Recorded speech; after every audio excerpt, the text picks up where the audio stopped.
You're listening to Navid Moosa of The Mindset Movement. Good day, good people. My name is Navid Moosa. I'm the host saying always for The Mindset Movement podcast. Each and every week, we do our best to bring you guys value, and that is through education, through our experiences, life, work, business, and so on and so forth. We talked about the introduction of your IRA and crypto last week. So this week, we're going to go get right into it. We left off in regards to, we touched into regulations very, very briefly. And so we're going to talk about regulations today. And there's another section of onshore and offshore. But I do know, I wanted, before you guys go, thanks for sticking with us, Brittany Melville from Next Generation and Jack Malpass from Next Generation. I know you guys have to get going. But just before you did, I wanted to say thank you very much for your time. And you guys can, definitely, listeners, check them out. Next Generation Trust, based out of New Jersey. My investors use them all the time for their IRAs. Not financial advice. No, it's just a shameless plug that they basically, they take care of me. It's customer service. That's the reason why they do it. I love picking up the phone and actually getting a human being and not a robot. I love sending an email and getting a response within a very timely fashion, like within 24 minutes, not 24 hours.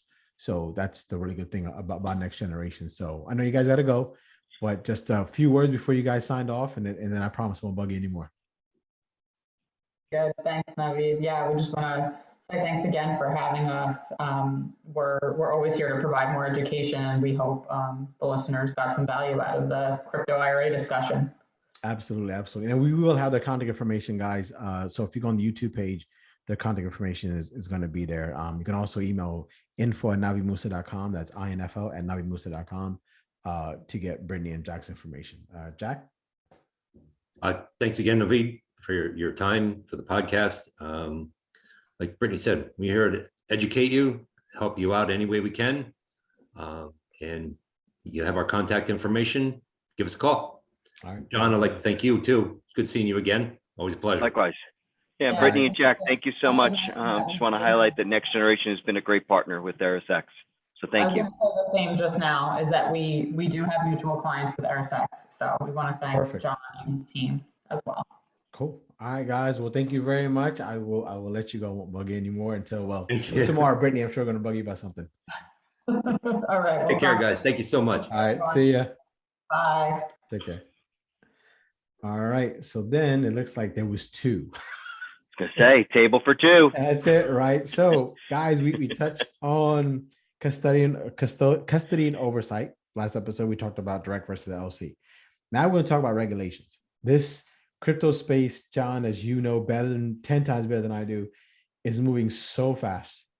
And as we had talked about briefly, off camera, off the meeting was, at the time of this discussion, President Biden is looking at an executive order for crypto. So we have no clue what that's even going to be about, right? But we can't control that. We can only control what's in front of us right now. So let's talk about that. Let's talk about the controls that government is putting on, the regulation that they're putting on. I'm going to let you have the mic and let you educate us on that. Perfect. Thanks, Navid. I think that something that the audience should think about when they're thinking about regulation, everybody seems to probably be turned off by that, like, oh, that's a bad thing.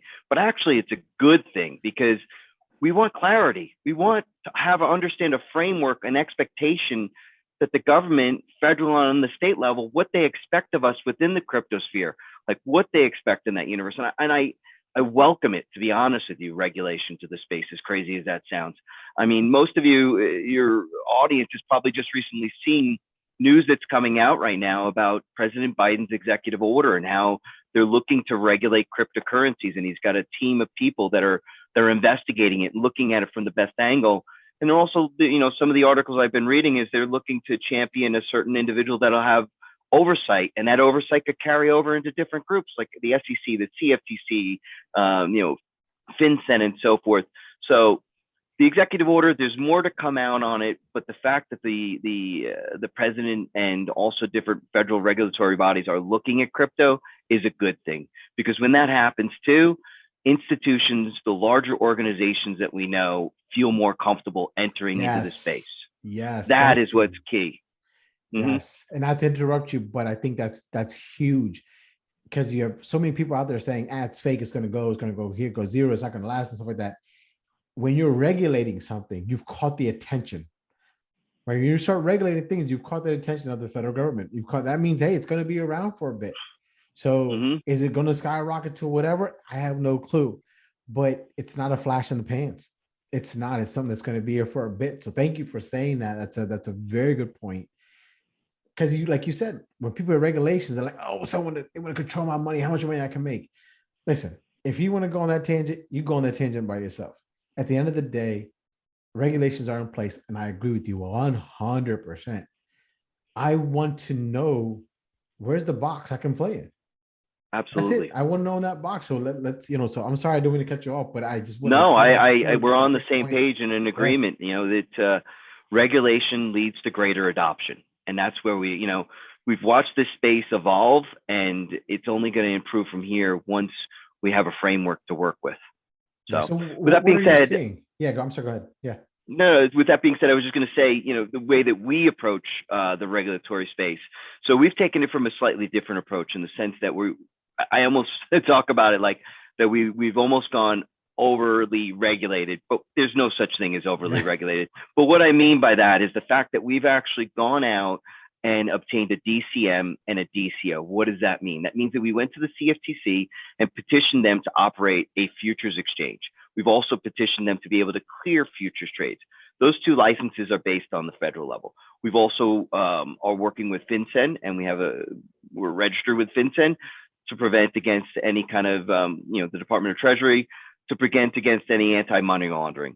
And then lastly, which is a large lift, but we actually went out to all of the states and got the money transmitter licenses. What's a money transmitter license? It just basically allows you to move monies across state lines. And there's 51 of them. And one of the more difficult to obtain is the New York BIT license, which we've done and we've held for the last couple of years. But I would say over the last year and a half, I can't think of, or if there might be possibly only one other firm that's actually been approved for this BIT license. So nice. The point I'm trying to state is we're very regulated. And if you're going to look at maybe some of the other exchanges in the space, we're different. And how are we different? It ties back to that DCO and that DCM. If you're going to look at, let's say, a Coinbase, a Kraken, or a Gemini, they're purely focused on spot. They don't have a futures business. They're starting to try to get into a futures business with a recent acquisition that Coinbase made, but they're not necessarily there yet. If you look at the CME and you look at ICE's Backed, that is a cash settled future and a physically settled future. The beauty of what we're doing right now is we actually marry the two of them on the same platform. So you've got spot and futures, and then there's other hedging opportunities and a basis trade possibility that you could use between the two markets. Let's go back. You had talked about like Coinbase was on spot, not on futures, right? Can you kind of elaborate on a little bit? Because just in case some of the listeners don't understand that, what that exactly means. Yeah, of course. So what you're doing with spot is you're basically saying that I'm willing to purchase Bitcoin at a specific price at a specific time. A futures product means that you're taking a bet, or I shouldn't say bet, you are assuming that the price of that product will be a certain price into the future. So you're locking in the price today. And there could be people on the other side of that transaction that might think that that price might decline or increase. It kind of ties back, if you're going to think about it, with let's say oil futures or the farmers with their wheat. A farmer is going to have a wheat crop. He needs to get a certain amount per bushel. That's what it costs for him to maintain, till the land, bring it to market. He needs to lock into that price. Well, there could be a speculator. That speculator could think, you know what? It's been a harsh season, harsh winter. I think there's going to be a low crop. I'm going to buy the future thinking that the price will increase over time. Yeah, so that basically parallels exactly into crypto with futures. You have an anticipation of where you think that through to certain market events, where that price will go, either up or down. Yeah, so if you're someone listening to this and you're into the stocks, it's no different. Futures are futures. Exactly. Right? Exact same concept, no different and stuff like that. What was that movie with Eddie Murphy and Dan Aykroyd back in the day? Trading Places. Trading Places. They're on the New York Mercantile Exchange. Yeah, exactly, right? The futures of OJ. That's what we're kind of looking at, right? But you touched on a great point, Navid, because the futures on OJ is a commodity. And that's exactly why we believe that crypto falls under the CFTC, because it's viewed as a commodity. And it falls under that regulatory body versus the SEC, where you find equities being registered with and broker dealers and so forth. All right. So now in the world of regulations, and I'm not going to hold you to this. And again, this isn't financial advice. Yeah, of course. Where do you think, where do you see it heading towards? Do you see any kind of loosening up? Do you see it tightening up? Do you see that this is pretty much the status quo on what you see right now? What do you, if you had to guess, magic ball, 5 years down the road, what do you think of regulations? How? I think that regulation will strengthen. And I think that a great example of that, which I'll touch on probably in a little bit, is think about the Bitcoin ETF that just came out. You know, there's been all different groups that have been trying to launch an ETF for the longest period of time based on crypto. You've got closed-end funds like GBTC that your audience might buy in their 401k or in their brokerage account, but a pure ETF hasn't. We've launched one, but it's really based off of the futures price, not the underlying price. I think that as we see these advancements in regulation, we could see the adoption of a Bitcoin future or a crypto future, let's say based off of Ethereum, an ETF, I should say, not future, a Bitcoin ETF or an Ethereum ETF, where people could easily buy that in their investment accounts.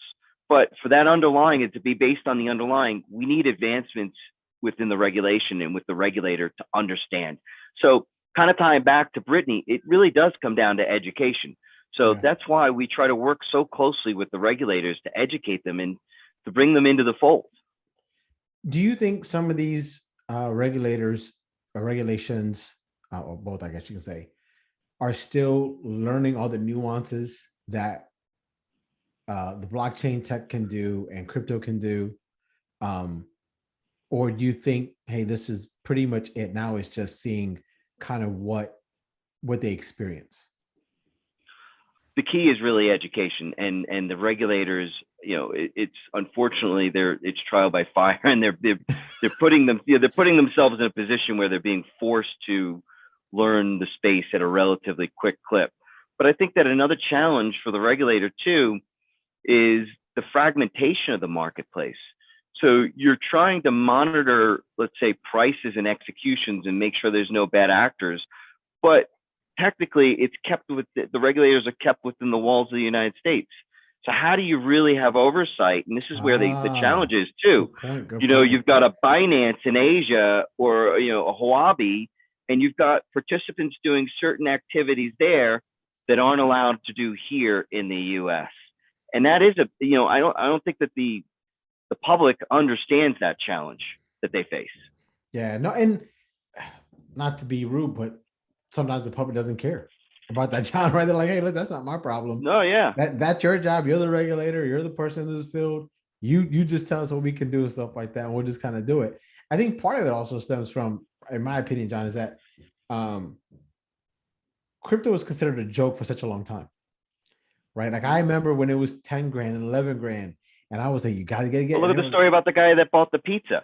Everybody knows that exactly. Story. Yeah, right. Exactly. Yeah. So, and that's the thing, like no one took it serious. And I remember going to lunch, a couple other investors, and just two of us were like, you got to get, and everyone just adds a joke. And then it tanked. They went from like 20 to 10 to 5 or something like that.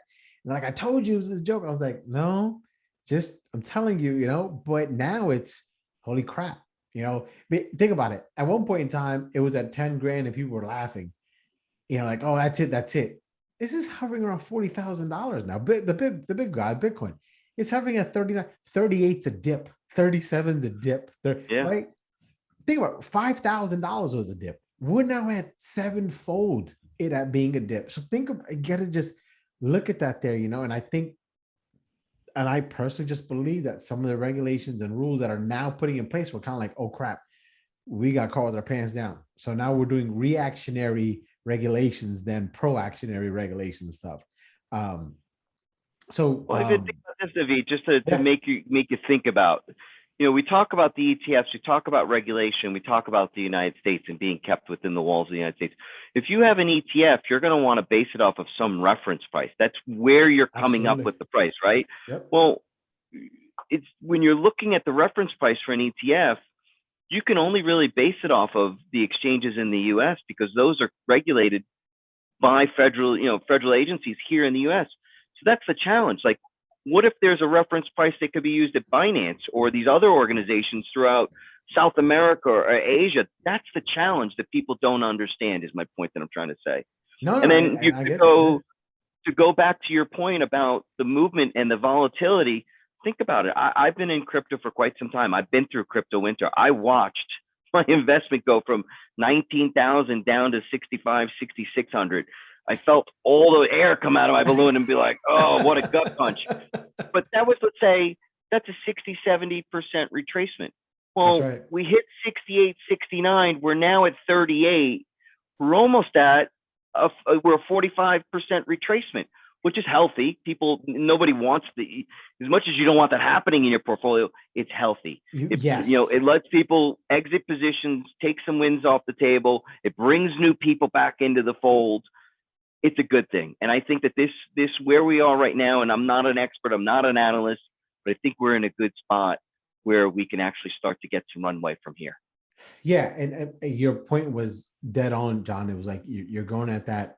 We were at 69, 70,000. I mean, we retraced it back to that 38, 39 and stuff like that. We were at 20. We retraced back to 5, right? Then we were going to 30. We traced back. So that new ceiling is just getting higher and higher every single time and stuff like that. And I think that's what people need to understand is that I said this in the first episode. I said this in the very first series we did at the novice, the discussions we had on the overview of crypto and NFTs and stuff.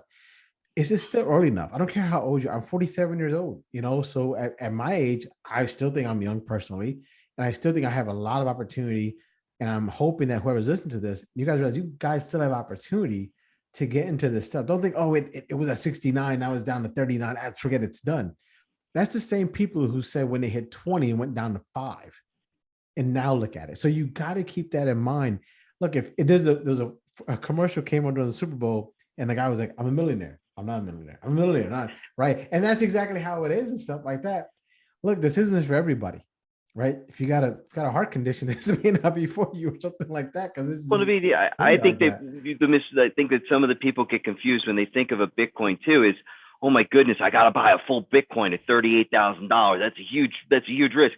Well, no, it's the beauty of the product is the fact that it goes out 8 or 9 decimal places. So when they were creating Bitcoin, they were looking at it from long-term standpoint, where if this thing is trading in the hundreds of thousands of dollars and I want to buy a cup of coffee with my Bitcoin, I can do that because it's going to go to a fraction of the Bitcoin. And that's the beauty of it. You could come in and buy $20, $50 worth of Bitcoin, and you could say, I have Bitcoin, I own it.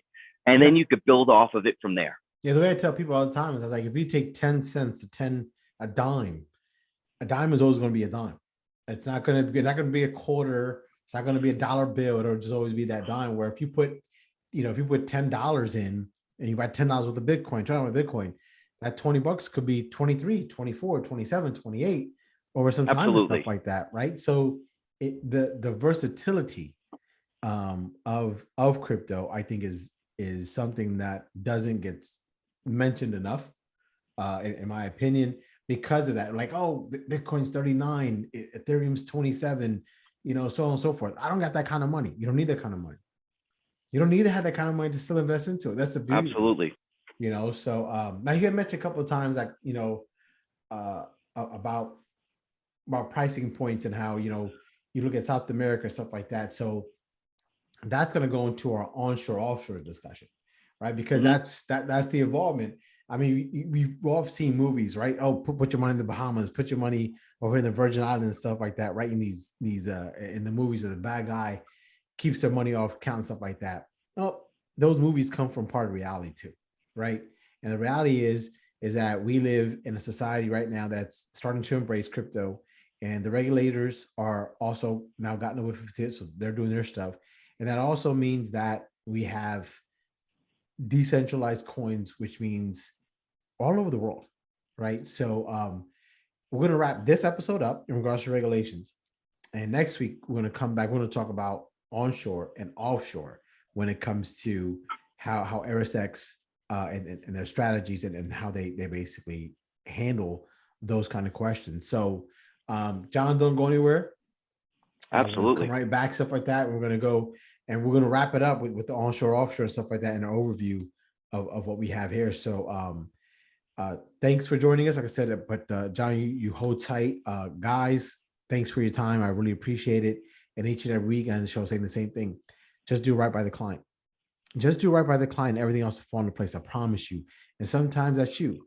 Do right by yourself. Do right by you. Take care of yourself. Take care of the client. Take care of you. And everything else will fall into place.